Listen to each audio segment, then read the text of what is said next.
Tapi yang memang dulu aku rasa best, sampai sekarang masih best, yang Rated R lah. Walaupun colour dia, combination dia pelik, tapi aku tak tahulah, aku rasa benda tu smart. Dan sampai sekarang aku rasa okey je benda tu ada kat bahu aku. Thank you hadiahkan.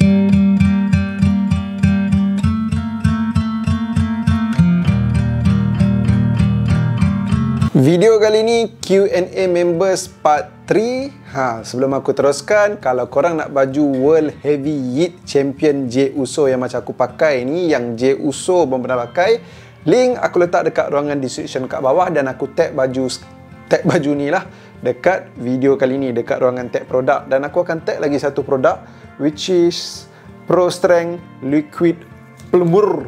Aku tak tahulah sebut dia macam ni, plumur tu. Tapi kalau korang ada masalah sinki sumbat kat rumah korang, korang pakai ni. Memang boleh harap. Aku tag sekali produk ni dekat video kali ni, dan link dia pun aku letak dekat ruangan description dekat bawah.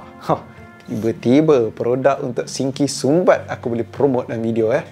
Soalan pertama datangnya daripada Umarul Akif. Kalau Hazwan jadi wrestler, lagu apa yang Hazwan akan pilih untuk jadi lagu entrance Hazwan? Kalau boleh bagi dua, satu lagu Melayu, satu lagi lagu English. Lagu Melayu tak tahu. Lagu Melayu maybe aku kata Mara Bahaya, maybe tak datang pula idea. Ataupun Bang Fiz, Situasi, ataupun SOG, Pelukan Angkasa, maybe. Untuk English, aku prefer lagu yang perempuan nyanyi lah, macam Linkin Park yang sekarang kan. Contohnya macam apa, Emptiness Machine ke, ataupun aku suka ni lagu Tattoo, All About Us. Aku suka kalau perempuan English nyanyi lagu yang macam agak rancak dan mungkin metal, tapi All About Us tak metal kan. So entahlah, All About Us pun macam tak kena sebenarnya untuk apa, jadi satu lagu entrance wrestler. Tapi tak tahu lah, aku terfikir All About Us tu music dia sedap. Suara perempuan tu pun sedap. Teringat aku dekat lagu Christian, yang If You Close Your Eyes, tapi yang perempuan nyanyi. Aku suka gila lagu tu. So pasal tu aku nak lagu English yang perempuan yang nyanyi. Melayu yang tadi aku cakap tu lah. Yang kedua, Hazwan sebagai peminat Edge boleh senaraikan top 3 tag team WWE Superstar team dengan Edge. 3 best match melibatkan Edge, 3 rivalry ataupun feud dengan Edge. Nak kena ingat balik semua ni.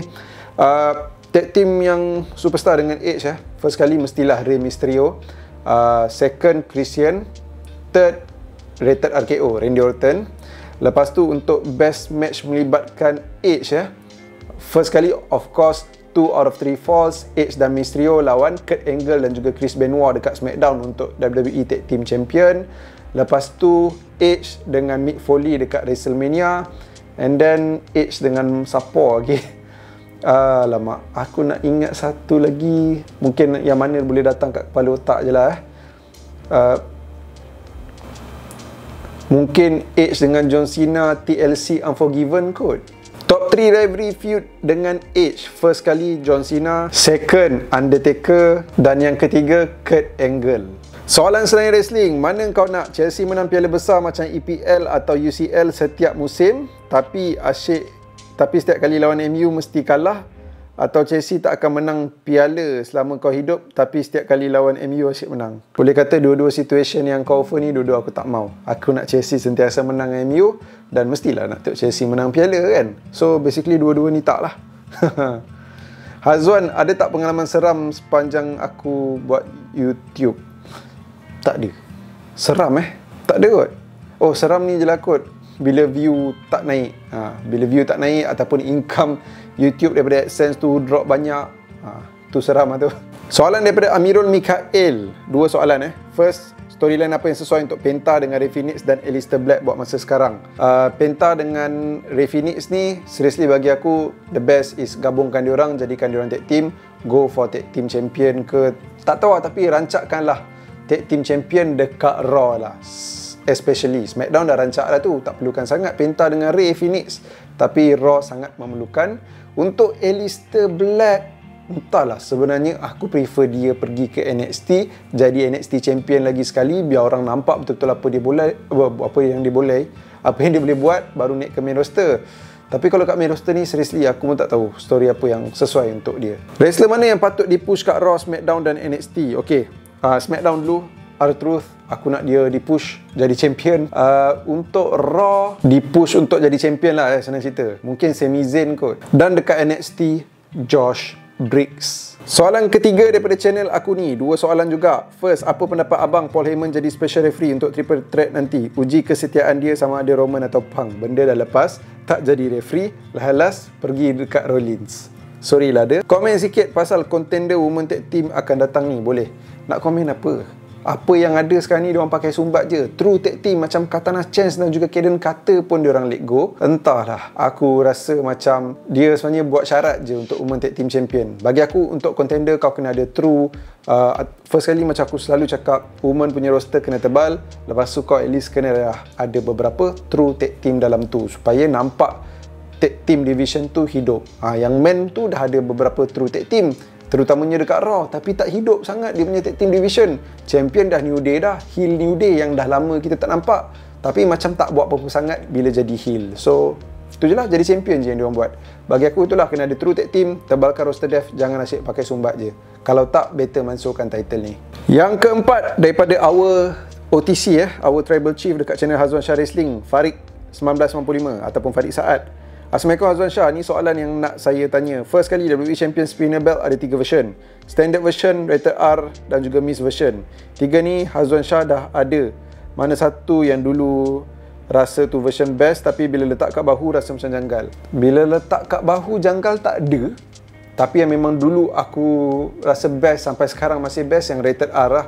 Walaupun colour dia, combination dia pelik, tapi aku tak tahulah, aku rasa benda tu smart. Dan sampai sekarang aku rasa okey je benda tu ada kat bahu aku.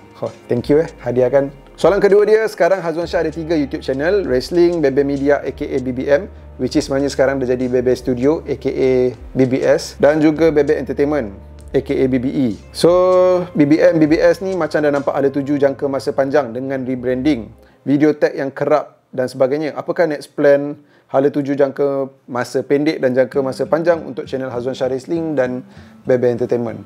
Okay, untuk Hazwan Shah Wrestling, seriously bagi aku macam ni je lah. Sebab Q&A, aku sebab nak reward member lah, dah jadi member, so aku nak buat Q&A untuk member. Tapi sebenarnya aku tahu video Q&A ni memang tak akan mendatangkan views yang tinggi. So yang selalu mendatangkan views yang tinggi adalah review, weekly show dan juga pay-per-view, premium live event, news kadang-kadang. Lain daripada tu, Q&A, main gaming, watch along depends pada show lah. Lepas tu buat podcast, semua tu macam kurang sambutan. Buatlah top 10 apa-apa, top 20 apa-apa pun kurang sambutan. So aku akan meneruskan apa yang okey dekat channel Hazwan Shah Wrestling ni. Dan untuk Bebe Entertainment tu sebenarnya aku ada plan untuk nak stop, tapi ramai kata sayang janganlah stop. So sekarang ni aku buat untuk nak dapat sponsor tiket wayang dan juga langganan macam Disney Plus dan juga Netflix. Tu je reason kenapa aku buat. Tapi aku dah tak nak aktif sangat dekat entertainment. Mungkin satu hari nanti bila aku dah cukup ataupun ada banyak duit nak beli tiket sendiri, nak bayar langganan sendiri, masa tu mungkin aku akan stop Bebe Entertainment atau aku mediakan dia. Macam mana aku mediakan dia? Panggil orang lain pula untuk buat video dekat Bebe Entertainment. So itu untuk Bebe Entertainment dan juga Hazwan Shah Wrestling. Tapi itulah, Bebe Studio memang dah nampak hala tuju dia macam mana. Soalan kelima, Umar Muhtar Ismail nak tanya pendapat Bro Hazwan tentang kualiti perlawanan dekat NXT dan main roster. Adakah sebab NXT masih belum nama yang besar dan mempunyai low expectation pada diorang yang membuatkan rasa match diorang best gila? Kalau main roster rasa biasa sebab nama diorang dah besar, jadi expectation lebih pada diorang. Mohon penjelasan pendapat Bro Hazwan sendiri. No, tak ada kena-mengena dengan nama. Expectation tu iyalah sebab diorang main roster, sepatutnya diorang kena do lebih. Tapi nama tu tidak. Sebab pernah je main roster, nama besar ke nama kecil je boleh buat match yang best. Tapi kenapa NXT boleh lagi selalu buat match yang best? So bagi aku, it's about kau nak buat ataupun kau tak nak buat. Aku rasa semua orang boleh nampak benda tu. Dave Meltzer pun duk bagi rating yang tinggi kebanyakannya dekat match NXT compare dengan main roster. So it's not about name, it's not about the person, it's about whether they do it or they did not ataupun they didn't. Dia orang buat atau tak buat, itu je. Ahmad Fatih, hari tu dia dah tanya satu soalan dekat Q&A part 2. Kali ni Q&A part 3. Pendapat tentang The Miz, patut tak dia di-push jadi champion lagi?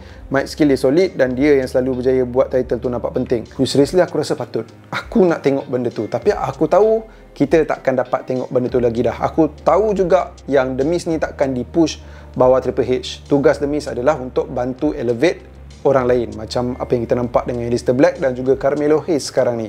So yes, aku rasa The Miz patut jadi champion lagi. Mic skill dia memang padu gila, dan kalau dia jadi Intercontinental Champion lagi sekali, kau bayangkan dengan Jacob Fatu, LA Knight yang ada dalam division tu sekarang, mau lagi rancak. Dan soalan last sekali daripada Kennedy 10X79. First, kenapa WWE suka limitkan apa roster mereka boleh buat? Semua star yang datang WWE terus quality match lain. Okay, yang ni aku rasa lebih pada tradisi, mungkin nak menghiburkan casual fan lebih, ataupun nak jaga daripada timbulnya masalah kecederaan. So dua ni je lah kot. Soalan kedua, adakah keputusan Jey Uso menang Royal Rumble merupakan keputusan yang tepat untuk WWE buat lepas apa yang dia dan Gunther dah build upkan? Mohon penjelasan. Bagi aku, sebenarnya patutnya Jey Uso dah menang daripada hari tu lagi, tapi fahamlah story dia, at the end Jey Uso berjaya kalahkan Gunther. Sebenarnya benda ni membina untuk Gunther juga, buat Gunther nampak solid. So untuk Jey, bagi aku sangatlah membantu, dan bagi aku keputusan yang tepat untuk dia menang. Aku rasa memang patut pun dia menang. Kalau tak Royal Rumble, Money in the Bank. Tapi itulah yang bagi aku masalah bila Jey Uso dah menang Royal Rumble, pergi ke WrestleMania lawan Gunther, kualiti perlawanan. Kenapa dekat bila berganding dengan Jimmy, dia boleh hasilkan perlawanan yang best? Kenapa bila lawan dengan Roman, Jey boleh hasilkan perlawanan yang best? Tapi lepas daripada tu, bila orang dah macam hype gila dengan Jey, masa tu pula lah Jey tak boleh nak deliver daripada segi kualiti perlawanan. Tapi baru ni lawan Braun Breaker dekat Raw, sedap mat.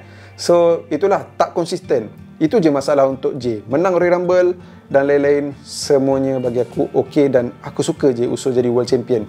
Tapi macam mana dia menang kat WrestleMania hari tu dengan match macam tu, nasib baiklah tak main event. Walaupun sebenarnya aku nak tengok match tu dekat main event. World Heavyweight Champion mah, bukan Paul Heyman Weight Champion. So guys, itu sajalah untuk video Q&A. Selesai sudah untuk part 1, part 2, part 3. Next round open Julai, so mungkin video akan up Ogos dan juga September. Kalau korang belum jadi members, make sure korang jadi members. Rendah RM50 yang paling murah YouTube offer. Jemput layan semua video yang korang nampak dekat skrin korang sekarang ni. Lagi sekali, link untuk ke t-shirt ni dekat description. Sama juga dengan kira nak settle masalah Singki Sumbat lah. Terima kasih datang lagi. Mother Father.